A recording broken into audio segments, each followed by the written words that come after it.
Assalamualaikum warahmatullahi wabarakatuh. Apa kabar peserta didik SMP dan MTS?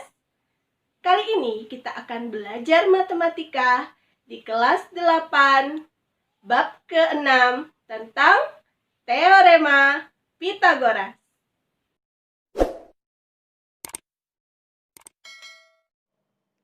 Teorema Pitagoras. Kompetisi dasar 3.6 menjelaskan dan membuktikan Teorema Pitagoras dan Triple Pitagoras. 4.6 menyelesaikan masalah yang berkaitan dengan Teorema Pitagoras dan Triple Pitagoras. Konsep Teorema Pitagoras untuk part yang pertama adalah Teorema Pitagorasnya itu sendiri, kemudian Pitagoras pada bangun datar, dan Triple Pitagoras. Pitagoras terjadi pada bangun segitiga siku-siku. Bunyi dari suatu teorema Pitagoras adalah kuadrat sisi miring atau sisi terpanjang segitiga siku-siku sama dengan jumlah kuadrat dua sisi lainnya. Siapakah penemu dari teorema Pitagoras? Tahukah kalian? Teorema Pitagoras diambil berdasarkan nama seorang penemu, yaitu Pitagoras. Adalah seorang ahli matematika yang lahir di Pulau Samos, Yunani, sekitar tahun 579 sampai 495 sebelum Masehi. Pitagoras belajar di Mesir, kemudian di Babilonia, dan terakhir belajar di Kretano, suatu tempat jajahan Yunani di Italia Selatan. Dia pernah menemukan hubungan antara matematika dan musik, tapi penemuan yang paling terkenal hingga saat ini adalah Teorema Pitagoras. Teorema Pitagoras merupakan sebuah teorema yang berhubungan dengan segitiga siku-siku.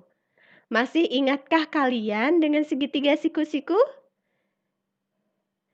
Segitiga siku-siku adalah segitiga yang besar salah satu sudutnya adalah 90 derajat. Berikut kita lihat gambar segitiga siku-siku ABCD, di mana siku-siku di B. Sisi di depan sudut siku-siku merupakan sisi terpanjang dan dinamakan hipotenusa. Di manakah hipotenusa itu? Yaitu sisi A ke C, yaitu berada di depan sudut siku-siku. Ini A ke C adalah sisi yang terpanjang, biasa disebut dengan sisi miring. Adapun sisi lain yang membentuk sudut siku-siku adalah sisi AB dan sisi BC. Nah, sisi AB dan sisi BC ini dinamakan sisi siku-siku atau biasa disebut sisi tegak. Nah, berikut adalah bentuk umum dari teorema Pitagoras. Saya ada gambar segitiga ABC, di mana sisi terpanjang adalah C, sisi tegaknya adalah A dan B.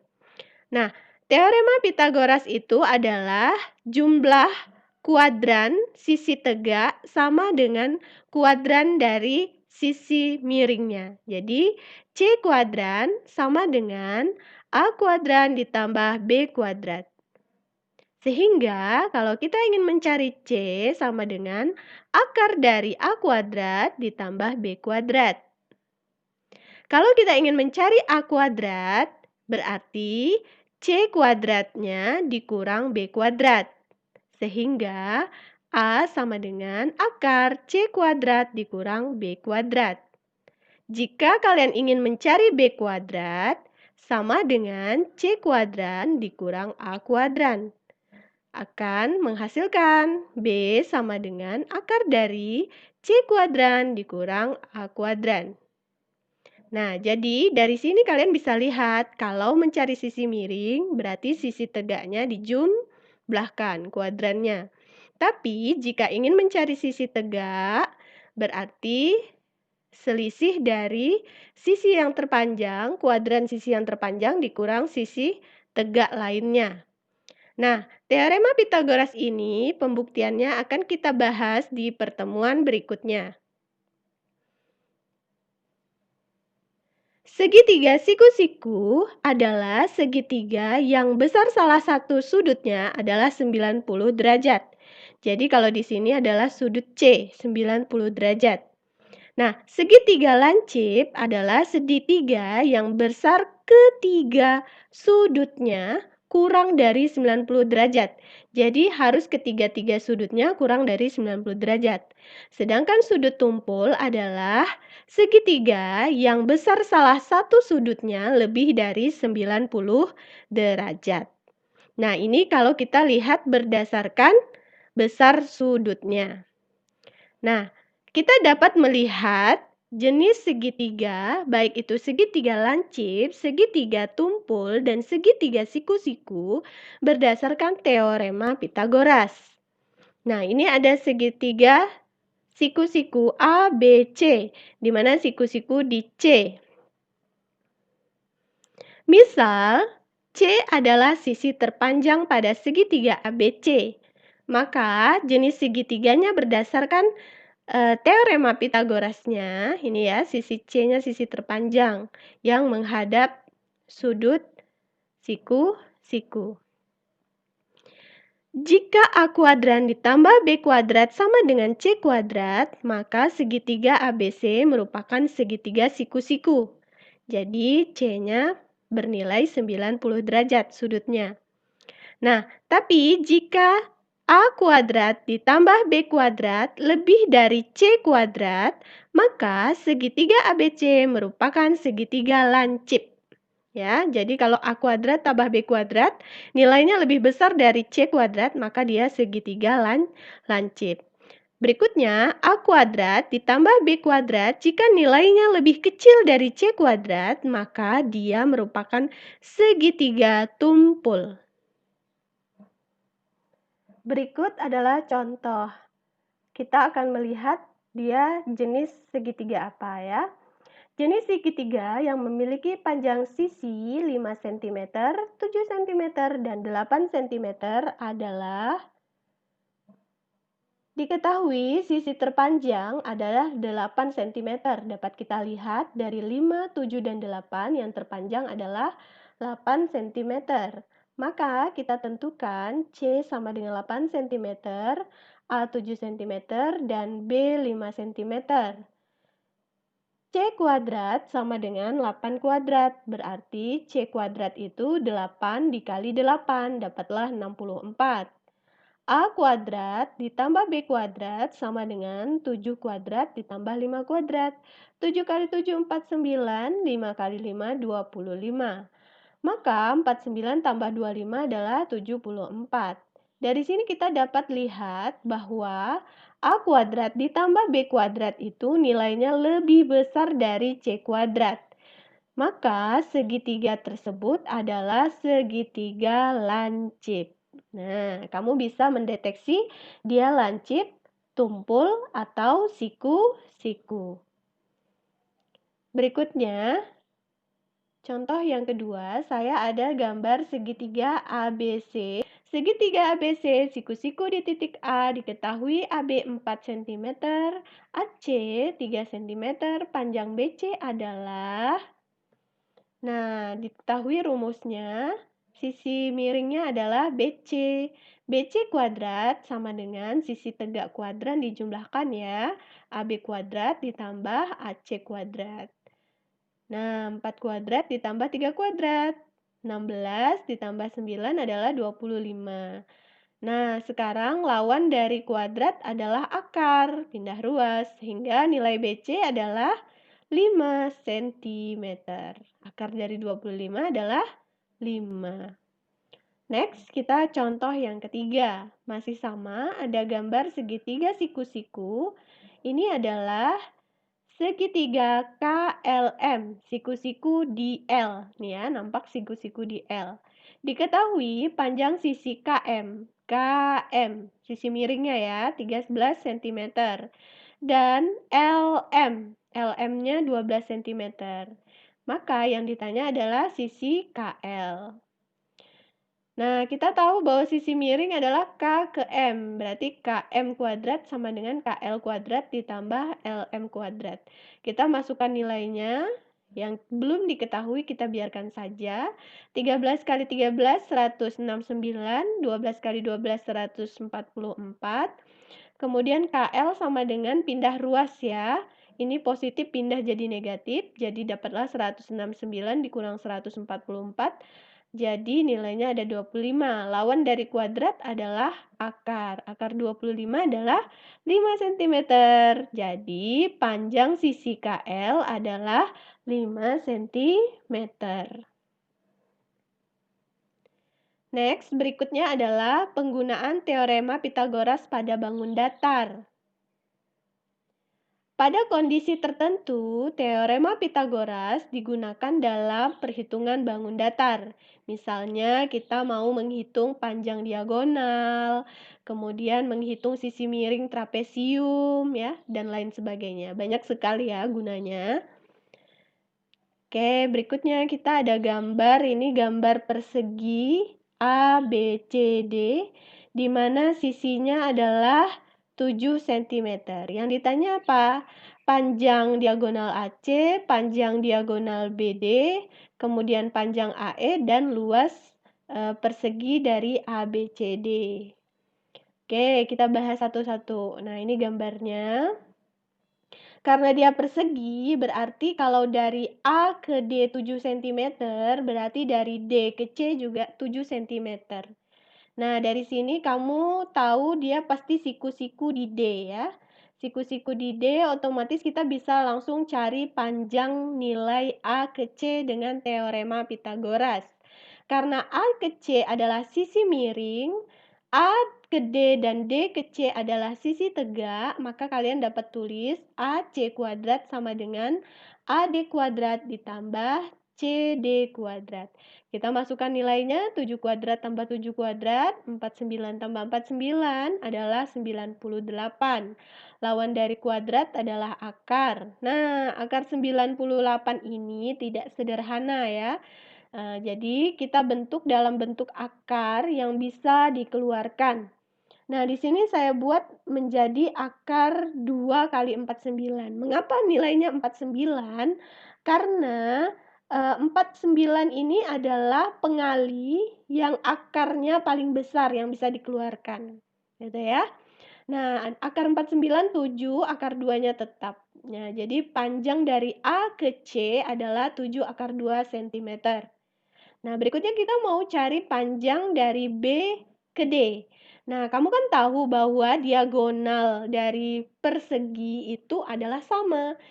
Panjang A ke C sama dengan panjang B ke D. Jadi, panjang sisi BD adalah 7 akar 2 cm. Berikutnya kita mau cari panjang AE. Nah, AE ini kan setengah dari diagonal, tinggal kamu kalikan saja. Setengah kali BD jadi 7 akar 2 dibagi 2, jadi 7 per 2 akar 2, bisa disederhanakan ya. Nah, berikutnya luas. Luas tinggal kamu masukkan rumusnya. Luas persegi apa? Sisi kali sisi, 7 kali 7, sehingga kamu dapatlah luas dari persegi ABCD adalah 49 cm pangkat 2. Berikutnya kita akan bahas triple Pitagoras. Ukuran sisi-sisi segitiga siku-siku sering dinyatakan dalam 3 bilangan asli yang tepat. 3 bilangan tersebut disebut dengan triple Pitagoras. Triple Pitagoras adalah 3 bilangan asli yang tepat untuk menyatakan panjang sisi untuk setiap segitiga siku-siku. Oke, kita perhatikan gambar berikut. Ini ada segitiga siku-siku. Sisi miringnya adalah A kuadrat ditambah B kuadrat. Sisi tegaknya ada 2AB dan yang satunya A kuadrat dikurang B kuadrat. Ini adalah gambar dari triple Pythagoras. Nah, bagaimana menentukan bilangan triple Pythagoras? Jika A dan B bilangan bulat positif, di mana nilai A lebih besar dari nilai B, maka triple Pythagoras dapat kita susun berdasarkan rumus yang tadi. Lebih jelasnya akan kita lihat pada tabel berikut ini. Sebelumnya ini gambarnya tadi, bahwa sisi miringnya A kuadrat tambah B kuadrat, kemudian sisi tegaknya 2AB dan A kuadrat dikurang B kuadrat ya. Nah, untuk tipe yang pertama, ini kasus kalau A-nya lebih besar dari B ya. Misalkan A-nya 2, otomatis B-nya 1. Nah, itu ya. Kita masukkan ke sini. 2 kuadrat, 4.